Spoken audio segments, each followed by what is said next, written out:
Hello दोस्तों, आज हम करने वाले हैं अपनी आर्थिक सांख्यिकी का तीसरा अध्याय। दोस्तों हमने 2 अध्याय पढ़ लिए हैं। अब हम करेंगे इसका तीसरा अध्याय। जो तीसरा अध्याय है इसमें देखिए दोस्तों, इसका नाम है आंकड़ों के संकलन की जनगणना तथा प्रतिदर्श विधियां। तो हमने जनगणना विधि और प्रतिदर्श विधि पिछले अध्याय में डिस्कस की थी। अब इस अध्याय में इन विधियों को हम गहराई से पढ़ेंगे। दोस्तों ये मेरा पहला पार्ट है। ये चैप्टर इतना बड़ा नहीं है, इसलिए इस चैप्टर को 2 भाग में डिवाइड किया गया है, 2 पार्ट में बांटा गया है। तो अब इसकी 2 वीडियो बनेंगी, जिससे आप सीरियल वाइज एक वीडियो देख सकते हैं, तो आपको ये चैप्टर पूरा समझ आ जाएगा। तो दोस्तों चलिए हम आज का चैप्टर शुरू करते हैं। अगर पिछली वीडियो जो है आपने नहीं देखी है चैप्टर की, तो आपको इस वीडियो में लिंक मिल जाएगा, वहां से आप देख सकते हैं। उसके बाद हम इसकी शुरुआत करते हैं दोस्तों। तो ये चैप्टर जो है, सबसे पहले हमारे पास टॉपिक आ जाता है जनगणना और प्रतिदर्श की अवधारणा। दोस्तों जनगणना विधि और प्रतिदर्श की अवधारणा क्या होती है, तो हम इसको समझ लेते हैं। जनगणना विधि में क्या होता है दोस्तों, यहाँ पर सांख्यिकी के किसी विषय से संबंधित सभी मदों के कुल समूह को समग्र, यानी समग्र को आपको समझना होगा दोस्तों। समग्र क्या होता है, समग्र किसे कहते हैं दोस्तों? अगर आपको समग्र समझ आता है तभी हम आगे बढ़ते हैं। तो दोस्तों हम पहले समग्र को समझ लेते हैं। तो दोस्तों समग्र क्या होता है दोस्तों, यहाँ पर देखिए, यहाँ पर दोस्तों, यहाँ पर एक टोकरी है, इस प्रकार से यहाँ पर एक टोकरी है। इस टोकरी में देखिए दोस्तों बहुत सारे कंचे रखे हुए हैं, बहुत सारे कंचे हैं यहाँ पर इस तरह से। तो हम क्या करेंगे, यहाँ पर इस टोकरी में से हम क्या करते हैं, 2 कंचे बाहर निकाल लेते हैं। ठीक है, यहाँ पर इस टोकरी में बहुत सारे कंचे भरे हैं, यहाँ पर हमने जिससे 2 कंचे बाहर निकाल लिए या 1 कंचा बाहर निकाल लिया। यहाँ से क्या 1 कंचा बाहर निकालते हैं। चलिए दोस्तों यहाँ पर 1 कंचा बाहर आ गया। तो हम यहाँ पर ये जो चीज़ है, यहाँ पर बहुत सारे कंचे हैं, तो इसको दोस्तों कहते हैं समग्र। जो है समग्र कहा जाता है दोस्तों इसको, ये है समग्र। समग्र दोस्तों ये कंचे नहीं होते, समग्र होता है यानी लोगों का संगठन, यानी कहते हैं लोग, बहुत सारे लोग जहाँ पर होते हैं उसे ही कहते हैं समग्र, या कहें कि जनसंख्या को ही कहा जाता है समग्र दूसरे शब्द में। तो जनसंख्या जो है इसका पर्यायवाची है, इसलिए हम कह सकते हैं जो ये जो है समग्र शब्द, यानी ये समग्र है, समग्र जनसंख्या को कहा जाता है दोस्तों। समग्र किसे कहते हैं, जनसंख्या को कहते हैं। अब जनसंख्या में से हम एक आदमी को बाहर निकाल लेते हैं, जो कि हमें इन सभी के बारे में इंफॉर्मेशन देता है, सभी के बारे में जानकारी उपलब्ध कराता है, उसे कहते हैं प्रतिदर्श। प्रतिदर्श दोस्तों इसे कहा जाता है प्रतिदर्श, यानी इसे कहा जाता है प्रतिदर्श, इसे कहा जाता है समग्र। यानी जब जनसंख्या को कहेंगे समग्र, जब जनसंख्या में से एक आदमी बाहर आता है और वो सभी के बारे में आंकड़े एकत्र करता है या बताता है हमें उनके बारे में, तो वो प्रतिदर्श होता है। तो हम इसके बारे में पहले पढ़ चुके हैं दोस्तों। तो चलिए अब इस अध्याय में हम इसके बारे में और गहराई से जान लेते हैं। तो हम समझ लेते हैं दोस्तों कि ये क्या होता है। यहाँ पर देख सकते हैं आप सांख्यिकी में, यहाँ पर क्या है कि ये देखा हुआ है जनगणना और प्रतिदर्श की अवधारणा क्या होती है दोस्तों। तो अवधारणा को समझना है तो क्या होता है, यानी कह रहा है किसी समग्र से, जो समग्र होता है यानी समग्र मदों, यानी क्या होता है इसमें देखिए दोस्तों मद हैं, यानी एक एक व्यक्ति है इसमें अंदर, यानी ये देख सकते हैं आप यहाँ पर एक एक व्यक्ति अंदर है, एक एक व्यक्ति है। तो ये जब सारे व्यक्ति मिल जाते हैं तो समग्र कहा जाता है। और अगर एक व्यक्ति है, इसके अंदर का एक व्यक्ति, वो कहलाता है मद दोस्तों, मद कहा जाता है। हम मताधिकार हमें मिला हुआ है, हम मतदान करते हैं, तो उसी शब्द से बना है ये मद। मद दिया जाता है अपना हक, यानी मद, एक व्यक्ति को इसमें से मद कहा जाएगा। लेकिन जब एक व्यक्ति इसमें से निकलता है और वो सभी के बारे में जानकारी देता है तो उसे प्रतिदर्श कहा जाएगा। तो उम्मीद है दोस्तों आपको प्रतिदर्श, मद और समग्र समझ आया होगा। समग्र होती है जनसंख्या, मद होता है उनमें से एक व्यक्ति, और प्रतिदर्श होता है एक व्यक्ति जो कि उसके बारे में, सभी के बारे में जानकारी देता है, तो प्रतिदर्श होता है। तो समझ गए होंगे दोस्तों, उम्मीद है आपको जो है पूरी तरह ये जो है जनगणना और प्रतिदर्श में अंतर पता चल गया होगा। तो प्रतिदर्श क्या है, प्रतिदर्श हम इससे आंकड़े एकत्र करते हैं तो प्रतिदर्श विधि हो जाती है, हम इससे प्राप्त करते हैं तो ये जनगणना विधि हो जाती है। तो यहाँ पर दोस्तों देख सकते हैं आप सांख्यिकी अनुसंधान की विधियाँ हैं ये, यानी सांख्यिकी के आंकड़े एकत्र करने में करने की जो विधियां हैं, जनगणना विधि और प्रतिदर्श विधि, इनकी यही अवधारणा है। तो यहाँ पर क्या है, यही अवधारणा है, यानी जनसंख्या की जो है एक इकाई को मद कहा जाता है दोस्तों। यानी जो जनसंख्या है, यहाँ पर आपको मैंने बताया कि मद क्या होता है, जनसंख्या की एक इकाई। ये जनसंख्या है यानी समग्र है, इसकी जो एक इकाई हम बाहर निकालते हैं तो उसे मद कहते हैं। तो आपको उम्मीद है मद समझ आ गया होगा। उसके बाद हम बढ़ते हैं आगे, ठीक है। और हम ये भी देख लेते हैं जनसंख्या किसे कहते हैं दोस्तों, यानी जनसंख्या की परिभाषा देख लेते हैं, जनसंख्या, ठीक है दोस्तों। जनसंख्या की परिभाषा हम देख लेते हैं क्या होती है। जनसंख्या की परिभाषा क्या होती है दोस्तों, ये जनसंख्या मदों से बनी होती है। मद क्या होता है, एक व्यक्ति, और जनसंख्या में होते हैं लाखों व्यक्ति, हजारों व्यक्ति, बहुत सारे व्यक्ति। तो जनसंख्या किसे कहते हैं, यानी क्या होता है जनसंख्या। सबसे पहले हम इसको रिलेट करते हैं मदों के समूह को। जब हम इसके समूह बना देते हैं, बहुत सारे इकट्ठे कर लेते हैं मद, तो वो जनसंख्या कहलाती है। और जनसंख्या की एक इकाई, देखिए दोस्तों, ये जनसंख्या है और इसकी एक इकाई हम बाहर निकालते हैं तो उसे मद कहते हैं, ठीक है। अगर हम इसकी एक इकाई बाहर निकालते हैं तो इसे मद कहा जाता है। और इसके मदों के समूह को अगर हम इसका समूह बना दें तो ये जनसंख्या कहलाएगा। तो हम इस प्रकार से इसे परिभाषित कर सकते हैं, इसके बारे में बता सकते हैं। तो उम्मीद है दोस्तों ये समझ आ गया होगा। उसके बाद हम चलते हैं जनगणना विधि में, यानी जो जनगणना विधि है हमारी, इसकी उपयुक्तता क्या है, यानी इसका इस्तेमाल किस लिए होता है, हम इसको कहाँ कहाँ इस्तेमाल कर सकते हैं, कहाँ कहाँ ये उपयुक्त होती है।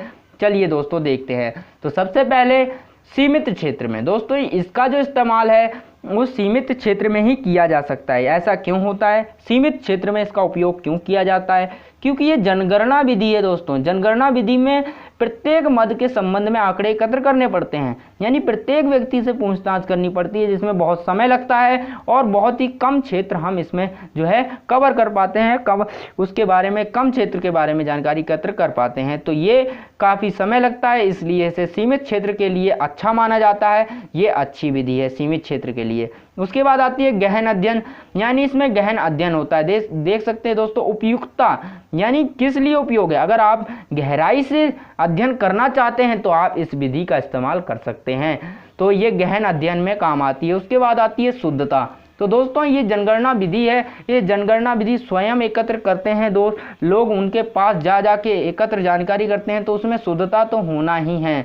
शुद्धता होती है, विश्वसनीयता होती है, यानी विश्वास किया जा सकता है, क्योंकि इसमें बिल्कुल वास्तविक आंकड़े होते हैं, झूठे आंकड़े नहीं होते हैं।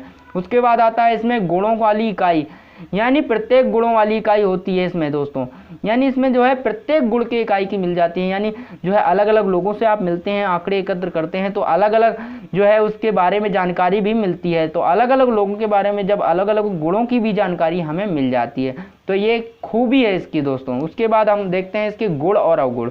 तो हमने उपयुक्तता देख ली। उपयुक्तता क्या है दोस्तों, सीमित क्षेत्र होता है, गहन अध्ययन होता है, शुद्धता होती है और विश्वसनीयता भी होती है, गुणों वाली इकाई होती है, यानी बहुत सारे गुणों का अध्ययन हो जाता है।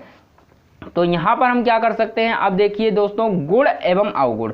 अब गुण एवं अवगुण की चर्चा कर लेते हैं। इसमें क्या है, तो इसके गुणों के बारे में पहले चर्चा करते हैं, उसके बाद देखते हैं अवगुण। दोस्तों इसमें देखते हैं अवगुण क्या हैं और गुण क्या हैं। तो सबसे पहले गुण यानी फायदे, अवगुण यानी इसके नुकसान। तो यहाँ पर देख सकते हैं विश्वसनीय तथा शुद्ध आंकड़े, क्योंकि स्वयं एकत्र की गई है इसलिए इसमें विश्वसनीय आंकड़े, विश्वास करने योग्य आंकड़े और शुद्ध आंकड़े होते हैं। उसके बाद कम पक्षपात होता है, इसमें कोई ज़्यादा पक्षपात नहीं होता है, क्योंकि आंकड़े स्वयं एकत्र किए जा रहे हैं, यानी स्वयं जाकर आंकड़े एकत्र किए जाते हैं, तो लोगों में कोई भेदभाव नहीं किया जाता है, समान रूप से सबसे पूछताछ की जाती है, इसलिए पक्षपात कम होता है। तो दोस्तों आप समझ गए होंगे इस पक्षपात क्या होता है। उसके बाद विस्तृत सूचना। दोस्तों जब इसमें एक एक व्यक्ति से मिला जाता है तो ये नहीं होता कि हमें अधूरी सूचना मिलेगी, इसमें पूरी सूचना जो है मिल जाती है। तो विस्तृत सूचना मिलती है, विस्तृत मतलब पूरी तरह से सूचना मिल जाती है। उसके बाद आता है विशेषताओं का अध्ययन। दोस्तों इसमें विशेषताओं का अध्ययन होता है, यानी हम जो सूचना प्राप्त करने जा रहे हैं हमें उसके भी अलावा अन्य सूचनाएं भी प्राप्त हो जाती हैं। जब आप किसी से बातचीत करते हैं, जो पूछना चाहते हैं वो तो आप पूछ ही लेते हैं, लेकिन उसके अलावा भी आपको बहुत सी जानकारी मिल जाती है। तो इसमें विशेषताओं का अध्ययन होता है, यानी विशेष सूचना भी मिल जाती है। उसके बाद अप्रत्यक्ष जांच। दोस्तों अप्रत्यक्ष जांच कैसे हो सकती है, यानी एक व्यक्ति गया, उसने आंकड़े एकत्र किए, जब आंकड़े एकत्र कर लिए तो क्या करेगा, वो आंकड़ों का विश्लेषण करेगा। विश्लेषण यानी उनकी जांच परख करेगा कि आंकड़े कैसे हैं, उनको विभाजित करेगा, अलग अलग में बांटेगा, तो इस प्रकार से वो दोबारा उसकी जांच करेगा। तो अप्रत्यक्ष रूप से जांच होती है जिससे कि आंकड़ों की शुद्धता बढ़ जाती है, बहुत बढ़िया हो जाता है। तो एक प्रकार से ये क्या है, एक गुण है। तो हमने क्या देखा है, इसका विश्वसनीय तथा शुद्ध होते हैं, कम पक्षपात होता है, विस्तृत सूचना होती है, विशेषताओं का अध्ययन होता है, उसके बाद अप्रत्यक्ष जांच होती है। और देखिए दोस्तों यहाँ पर अवगुण देख लेते हैं, इसके क्या क्या जो है कमियां हैं। देखिए दोस्तों, अधिक खर्चीली होती है। दोस्तों ये तो अधिक खर्चीली होनी है, क्योंकि एक एक व्यक्ति से मिलना है तो खर्च तो करना पड़ेगा। उसके बाद अधिक मानव शक्ति लगती है, यानी मानव शक्ति जो होती है, लोगों को संघर्ष ज़्यादा करना पड़ता है, ज़्यादा परिश्रम करना पड़ता है, क्योंकि लोगों के पास जाना पड़ता है, उनको ढूंढना पड़ता है। और ये देखिए दोस्तों, उसके बाद विशालकाय क्षेत्र, यानी एक बड़ा क्षेत्र होता है, ये बड़े क्षेत्र के लिए, विशालकाय क्षेत्र के लिए उपयुक्त नहीं होती है। यानी अगर आपका क्षेत्र विशाल है, अगर बड़े क्षेत्र के लिए आंकड़े एकत्र करना चाहते हैं तो आपके लिए ये विधि उपयुक्त नहीं है। तो ये विधि जो है बड़े क्षेत्र के लिए उपयुक्त नहीं है, विशालकाय क्षेत्र के लिए उपयुक्त नहीं है, तो यहाँ पर उपयुक्त नहीं होती है। तो दोस्तों आप समझ गए होंगे कि अधिक खर्चीली होती है, ये अधिक मानव शक्ति लगती है इसमें। उसके बाद आता है विशालकाय क्षेत्र के लिए उपयुक्त नहीं होती है। तो इसकी ये 3 कमियां हैं और इसके जो है गुण बहुत हैं। तो आप देख चुके हैं हम ये विधि। उसके बाद हम पढ़ते हैं यहाँ पर प्रतिदर्श विधि के बारे में। प्रतिदर्श विधि क्या होती है, इसकी उपयुक्तता क्या होती है, इसके गुण क्या होते हैं, एक एक करके चर्चा करते हैं। तो सबसे पहले यहाँ पर देख सकते हैं आप, यहाँ इसकी जो है उपयुक्तता के बारे में देख सकते हैं। उपयुक्तता क्या है, ये विस्तृत क्षेत्र के लिए उपयोग की जाती है। प्रतिदर्श विधि, दोस्तों प्रतिदर्श विधि क्या है, मैंने आपको यहाँ बताया था। प्रतिदर्श विधि क्या है, प्रतिदर्श विधि को समझते हैं। यहाँ पर देखिए दोस्तों, ये है, यहाँ पर टोकरी है, यहाँ पर क्या है, इसमें जो है कुछ रखा हुआ है, ये बहुत सारे लोग हैं, ठीक है। इस लोग में क्या है, बहुत सारे लोग हैं। जब हमने कहा एक या 2 लोगों को निकाल लिया, हमने से चुनकर निकाल लिया इनमें से, उसके बाद जब ये जानकारी देंगे इनके बारे में, तो ये प्रतिदर्श विधि कहलाएगी। प्रतिदर्श विधि, तो ये प्रतिदर्श विधि कहलाती है। जब अप्रत्यक्ष रूप से जानकारी प्राप्त की जाए तो उसे प्रतिदर्श विधि कहा जाता है। इस विधि द्वारा हम आंकड़े प्राप्त कर सकते हैं। तो आप समझ गए होंगे कि ये विधि क्या होती है, प्रतिदर्श विधि क्या होती है। यानी समग्र या जनसंख्या की प्रत्येक मद के संबंध में आंकड़े एकत्र किए जाते हैं इसमें दोस्तों, यानी प्रत्येक मद के संबंध में आंकड़े जो है एकत्र उसमें किए जाते थे जनगणना विधि में, लेकिन इसमें जो है समूह में संबंधित आंकड़े एकत्र किए जाते हैं, यानी प्रतिनिधित्व। देखिए दोस्तों, यहाँ पर क्या होता है कि सबसे पहले यहाँ पर हमारे पास बहुत सारे लोग होते हैं, इनमें से हम 1-2 लोगों को चुन लेते हैं।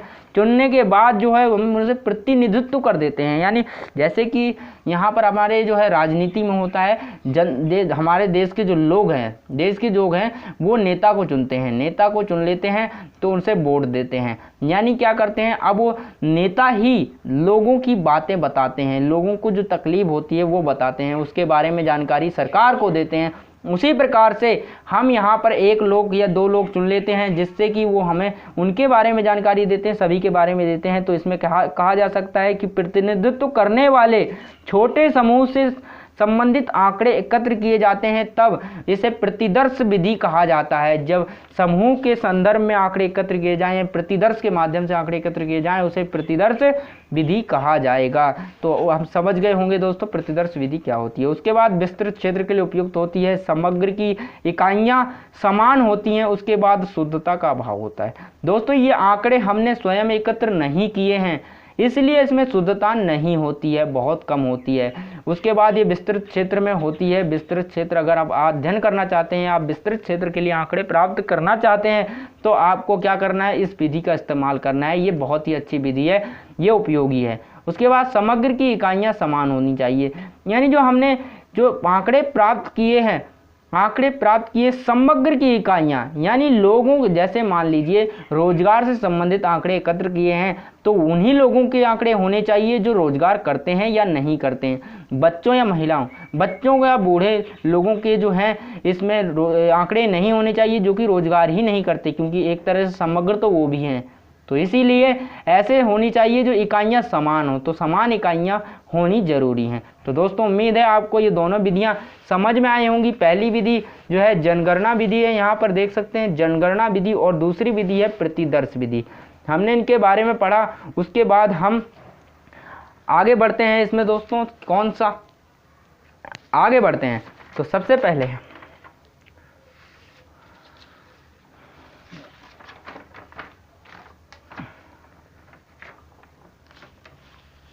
दोस्तों हमने देख लिया कि जो प्रतिदर्श विधि होती है, प्रतिदर्श विधि होती है वो क्या होती है, कि उसकी उपयोगिता क्या होती है, विस्तृत क्षेत्र के लिए उपयोग हो जाती है। तो हमने उनकी उपयोगिता देख ली। अब देखते हैं गुण एवं अवगुण, यानी जो प्रतिदर्श विधि है उसमें क्या क्या गुण होते हैं, क्या क्या अवगुण होते हैं, हम ये देख लेते हैं। तो देखिए गुण देखते हैं। सबसे पहले कम खर्चीली होती है, यानी कम पैसा लगता है, क्योंकि ये अप्रत्यक्ष रूप से आंकड़े प्राप्त करके देती है, अप्रत्यक्ष रूप से आंकड़े मिल जाते हैं। उसके बाद आता है इसमें जो है समय की बचत होती है, यानी कम समय लगता है, ज़्यादा समय हमें नहीं लगाना पड़ता। उसके बाद गलती की पहचान हो सकती है। दोस्तों देखिए कैसे गलती की पहचान होती है, यानी पहले जिसने आंकड़े किए होंगे एकत्र, उसने भी उसकी जाँच की होगी, उसके बाद जब दूसरे के पास वो आंकड़े आते हैं वो भी उसकी जाँच करता है। इससे क्या होता है दोस्तों, जो आंकड़ों की है जाँच बार बार हो जाती है, जिससे कि गलती की पहचान होने में जो है सहायता होती है, गलती की पहचान हो सकती है। उसके बाद विशाल अन्वेषण, यानी बड़े क्षेत्र के लिए उपयोग है, अन्वेषण करना है, विशाल क्षेत्र के बारे में जानकारी इकट्ठी करनी है, तो इस विधि के लिए जो है आप इस विधि का सहारा ले सकते हैं, इस विधि का उपयोग कर सकते हैं। तो दोस्तों हमने क्या पढ़ा, कम खर्चीली होती है, समय की बचत होती है, गलती की पहचान हो सकती है, विशाल अन्वेषण होता है। उसके बाद यहाँ अवगुण देख लेते हैं दोस्तों। इसके अवगुण क्या है, अवगुण इसके हैं पक्षपात पूर्ण होता है, यानी पक्षपात पूर्ण होती है। उसके बाद पक्षपात पूर्ण मतलब इसमें पक्षपात हो सकता है। उसके बाद अशुद्ध निष्कर्ष निकलते हैं, यानी पूरी तरह से जो हम निष्कर्ष निकालते हैं वो शुद्ध नहीं होते, गलती की चांस जो है हो जाती है, गलती की चांस हो जाती है, लेकिन पहचान जरूर हो जाती है। इसमें गलती के चांसेस बहुत ज़्यादा होते हैं, क्योंकि आंकड़े एक व्यक्ति से दूसरे व्यक्ति फिर तीसरे व्यक्ति में जाते हैं, तो इससे क्या होगा, गलती के चांसेस बढ़ जाते हैं, लेकिन पहचान के चांसेस ज़्यादा हो जाते हैं। तो यहाँ पर देख सकते हैं अशुद्ध निष्कर्ष भी निकल सकते हैं। सैंपल बनाने में कठिनाई, सैंपल बनाने में कठिनाई का मतलब क्या है दोस्तों, जैसे कि हमने यहाँ पर मैंने आपको समझाया था कि सैंपल बनाने में कठिनाई का अर्थ देखिए दोस्तों। सैंपल बनाने में कठिनाई का अर्थ क्या है, जैसे मैंने आपको यहाँ पर ऐसे बताया था, यहाँ पर जो है बहुत सारे लोग हैं, तो हमें इन लोगों में से दोस्तों, इन लोगों में से ध्यान से सुनना, इन लोगों में से उस व्यक्ति को ढूंढने में कठिनाई होती है जो कि इन सभी के बारे में जानकारी दे सके। जैसे कि हमें नेता चुनना होता है, उसी प्रकार से हमें एक प्रतिनिधित्व चुनना होता है जो कि इनके बारे में सभी जानकारी दे सके, तो उसे प्रतिनिधित्व कहते हैं। और वो प्रतिनिधित्व चुनने में बहुत कठिनाई होती है, इसीलिए बताया गया है सैंपल बनाने में कठिनाई होती है। तो हम कह सकते हैं यहाँ सैंपल बनाने में कठिनाई होती है। उसके बाद आता है विशिष्ट ज्ञान, यानी विशिष्ट ज्ञान होना चाहिए। अगर हम इस विधि का उपयोग कर रहे हैं तो विशिष्ट ज्ञान होना चाहिए। अगर विशिष्ट ज्ञान नहीं है तो इस विधि को इस्तेमाल नहीं किया जा सकता, ये अनुपयुक्त है, ये अवगुण है। यानी विशिष्ट ज्ञान होना चाहिए इस विधि के लिए, क्योंकि आंकड़े तो दूसरे ने एकत्र किए हैं, उन आंकड़ों के बारे में जानने के लिए हमारे पास भी तो ज्ञान होना चाहिए। तो इसीलिए विशिष्ट ज्ञान होना अनिवार्य है, तो इसीलिए हमें विशिष्ट ज्ञान की आवश्यकता पड़ती है। उसके बाद हम देखते हैं प्रतिदर्श के आवश्यक तत्व, यानी जो प्रतिदर्श विधि है इसमें कौन कौन से आवश्यक तत्व आते हैं, तत्वों के बारे में चर्चा कर लेते हैं।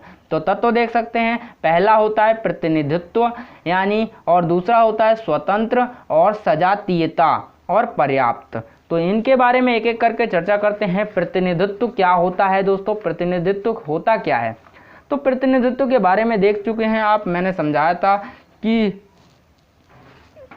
आपको दोबारा मैं दिखा देता हूँ प्रतिनिधित्व क्या होता है। जैसा कि मैंने आपको यहाँ बताया था, यहाँ बहुत सारे लोग हैं, यहाँ पर हमें सैंपल चुनना है, यहाँ से एक व्यक्ति को निकालना है जो कि सभी के बारे में जानकारी दे सकता है, उसे कहते हैं प्रतिनिधित्व। प्रतिनिधित्व ठीक है, उस व्यक्ति को कहा जाएगा प्रतिनिधित्व।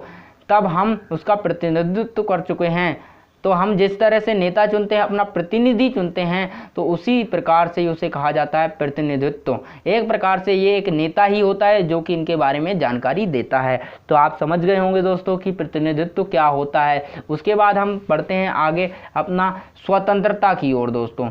यानी इसमें क्या है, स्वतंत्रता होती है, यानी किसी को भी चुना जा सकता है। दोस्तों यहाँ पर जो आंकड़े हैं, बहुत सारे लोग हैं, इनमें से किसी को भी चुना जा सकता है, लेकिन शर्त ये होती है कि वो व्यक्ति योग्य होना चाहिए। यानी इसमें योग्यता होनी चाहिए कि इनके बारे में सारी जानकारी दे सके, इनके कल्याण के लिए कुछ कर सके।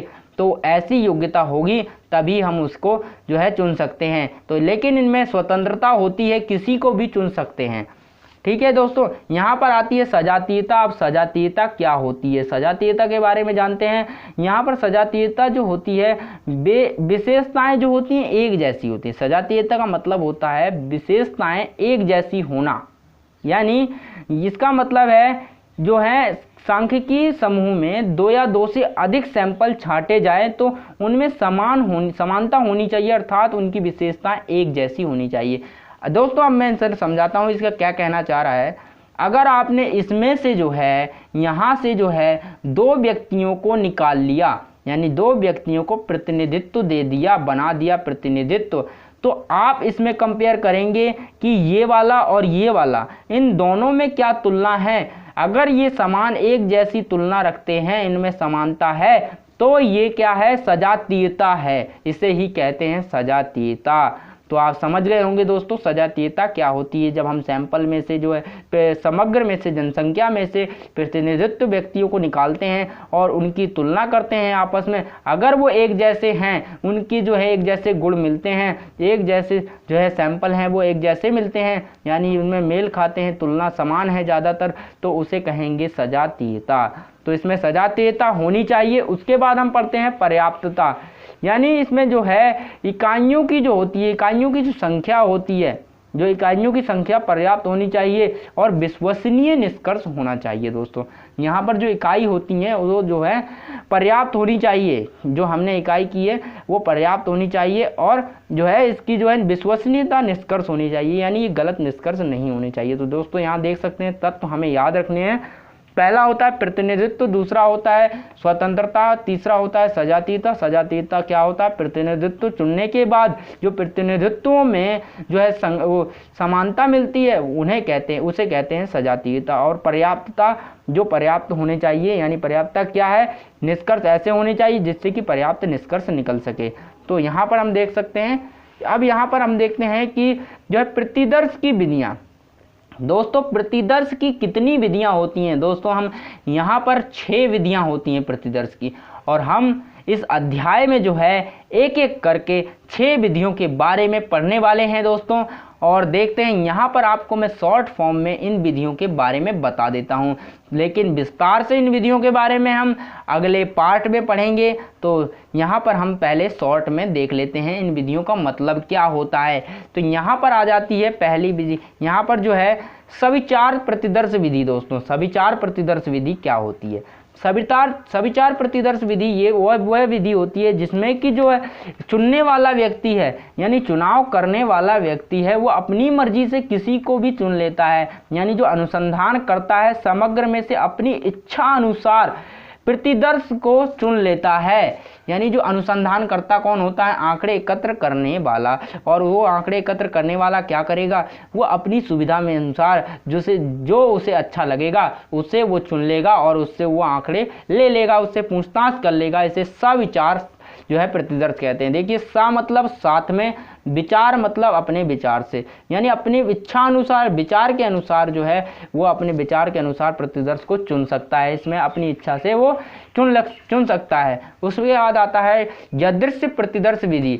यादृश्य प्रतिदर्श विधि क्या होती है दोस्तों, यादृश्य प्रतिदर्श विधि आपने गांव में जरूर देखा होगा, पंचायत में देखा होगा कि जो है वहां पर चुनाव किस प्रकार से होता है। आपको मैं समझा देता हूं चुनाव किस प्रकार से होता है। दोस्तों चुनाव की बात की जाए, वहां पर होता है, यहाँ पर एक डब्बा ऐसे रख दिया जाता है, वहां पर इस डब्बे में जो है यहाँ पर बहुत सारी लॉटरियां डाल दी जाती हैं। लोग, गांव के लोग क्या करते हैं, उसमें लॉटरियां डालते हैं। 2 नाम लिखकर 2 लोग खड़े होते हैं, यानी दो लोग होते हैं, दो लोग, ठीक है, दो लोग खड़े होते हैं कि मैं चुनाव लड़ूंगा, मैं चुनाव लड़ूंगा। तो यहाँ पर जो है इनके नाम लिखकर जो है दे दिए जाते हैं पर्चियों में, लोग उनके अपनी मर्जी से नाम इसमें डाल देते हैं, बहुत सारे नाम डाल देते हैं।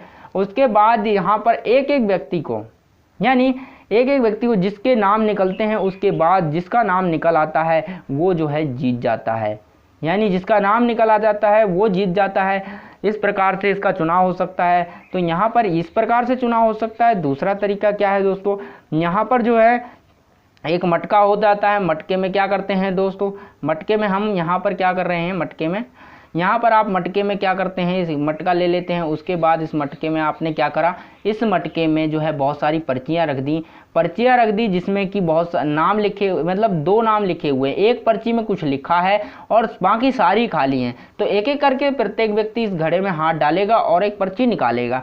तो जिसके पास नाम वाली पर्ची आ जाएगी वो जीत जाएगा। तो इस तरह से इस विधि में चुनाव किया जाता है। तो इस विधि को कहते हैं यादृश्य प्रतिदर्श विधि।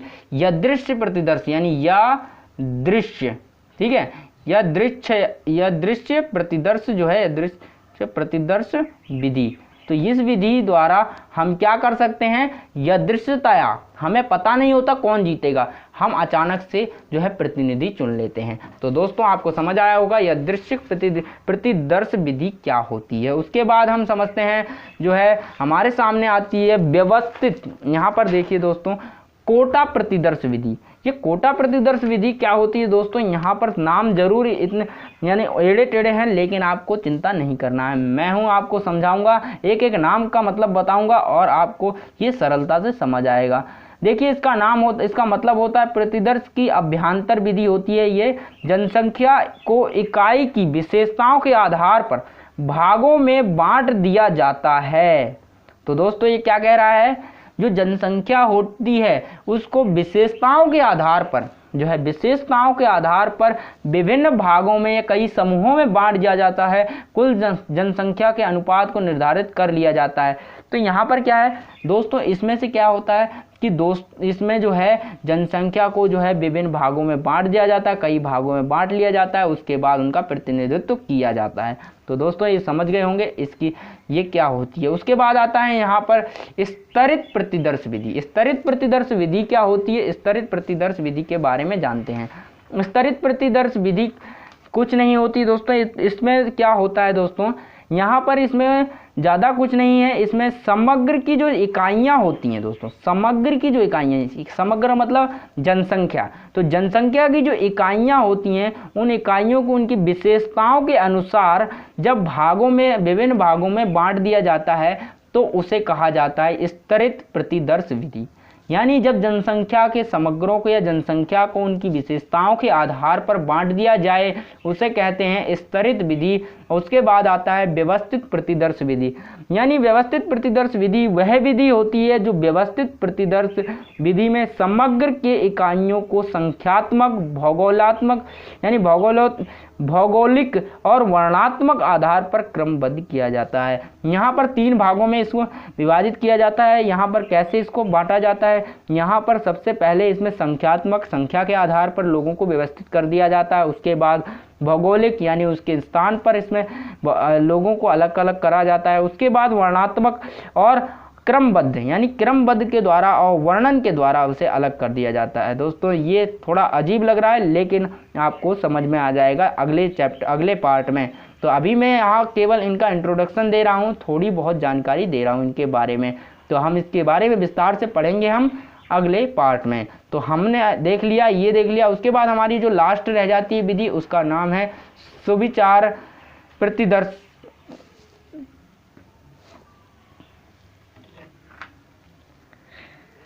जो लास्ट विधि हमारी आ जाती है यहाँ सुविधा अनुसार प्रतिदर्श विधि।